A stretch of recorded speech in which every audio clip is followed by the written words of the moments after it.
तो गुरु शुक्र की युति के बारे में हम लगातार चर्चा कर रहे हैं तुला लगन वालों के लिए। जब भी ये युति आपके चार्ट में तीसरे भाव में बनेगी धनु राशि में, तो यहाँ इसका प्रभाव आपके लिए वास्तव में कैसा रहेगा? देखिए, गुरु और शुक्र दोनों ही अत्यंत शुभ ग्रहों की श्रेणी में आते हैं और यहाँ गुरु तो अपने खुद के ही घर में स्थित होंगे, जबकि शुक्र आपके यहाँ लग्नेश भी है और अष्टम भाव के स्वामी है। साथ ही गुरु तीसरे भाव के तो स्वामी है ही, वो छठे भाव के भी स्वामी है। इसलिए दोनों का ही जो कंजक्शन है वो ज्यादातर केस में आपके लिए फेवरेबल साबित होगा।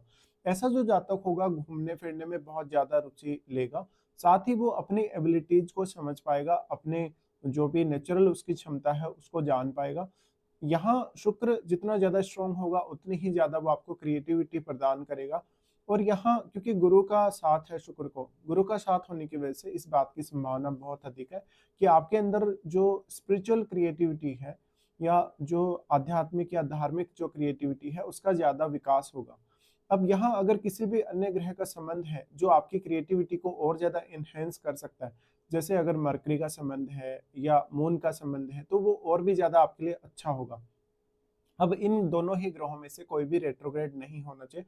अगर इनमें से कोई भी रेट्रोग्रेड हो जाता है तो उस स्थिति में या तो गुरु रेट्रोग्रेड होते हैं तो गुरु का प्रभाव कम हो जाएगा, शुक्र अगर रेट्रोग्रेड होते हैं तो शुक्र का प्रभाव आपको कम देखने को मिलेगा। इसी के साथ आपके इनसे जुड़े हुए जो भाव हैं, जैसे गुरु क्योंकि तीसरे और छठे के स्वामी हैं, तो फिर इन भावों के लिए आपको ज्यादा मेहनत करनी होगी गुरु के रेट्रो होने से। इसी तरीके से शुक्र अगर रेट्रोग्रेड हो जाए तो शुक्र से रिलेटेड जो रिजल्ट्स हैं उनको पाने में आपको ज्यादा एफर्ट्स लगाने पड़ेंगे। अब यहाँ गुरु जितना अधिक मजबूत होगा उतना ही आपके लिए फायदेमंद होगा। इनके साथ अगर कोई भी ग्रह बैठा है, जैसे अगर सूर्य हो या यहाँ पे मान लीजिए शनि बैठे हो, तो आपको उस हिसाब से विचार करना होगा। जो भी ग्रह यहाँ गुरु के ज्यादा क्लोज होगा, आपको उस ग्रह से जुड़े हुए भाव से संबंधित काम करना बहुत ईजी लगेगा। साथ ही आपको जीवन में आध्यात्मिक और धार्मिक टूर काफी देखने को मिलेंगे। ऐसा गुरु शुक्र का युति आपके अध्ययन में भी पर्याप्त योगदान देता है। साथ ही आपको जीवन में बहुत सारे ऐसे नए अनुभव देता है जो वास्तव में एक सामान्य व्यक्ति को नहीं हो सकते। गुरु और शुक्र आपकी लाइफ को बहुत ज्यादा बैलेंस करने का भी काम करेंगे और मैरिज के और आपके अन्य रिश्तों के दृष्टिकोण से भी दोनों ही ग्रह बहुत इंपॉर्टेंट कहे जा सकते हैं। लेकिन गुरु एक द्वैतवादी ग्रह है। द्वैतवादी होने के साथ साथ वो अपने खुद के मूल त्रिकोण घर में ही स्थित है।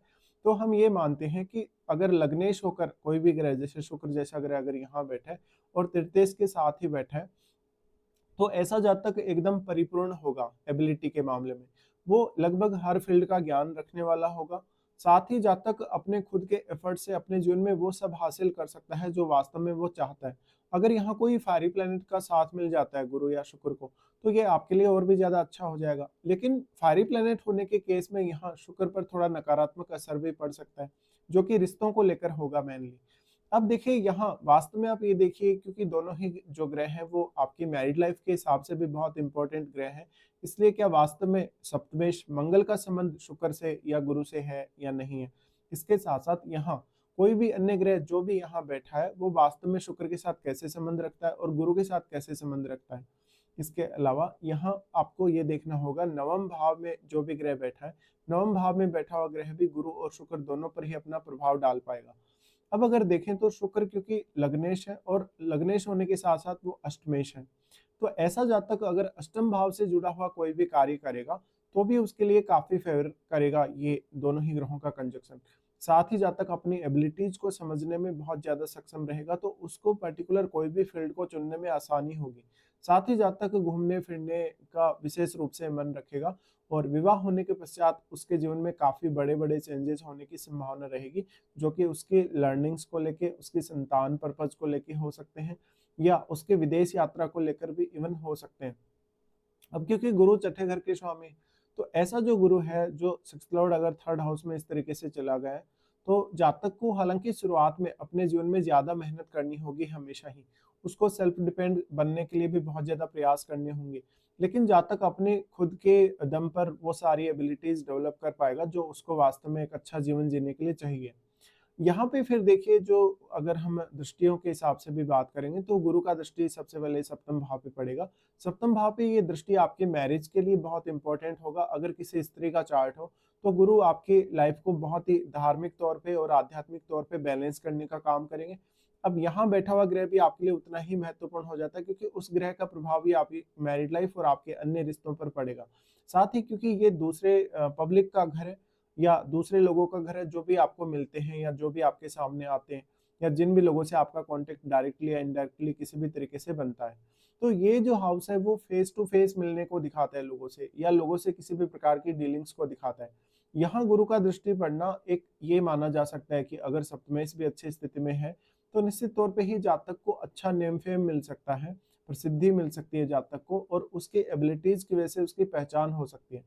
यहाँ जो भी प्लेनेट बैठेगा उसका संबंध आपको अब मंगल के साथ देखना होगा, क्योंकि इस हाउस के स्वामी मंगल हैं, तो मंगल उस प्लेनेट के डिस्पोजिटर बनेंगे। इसी तरीके से आपको ये देखना होगा कि मंगल 7वें यहाँ पे घर के स्वामी तो हैं ही, लेकिन वो सेकंड लॉर्ड भी हैं।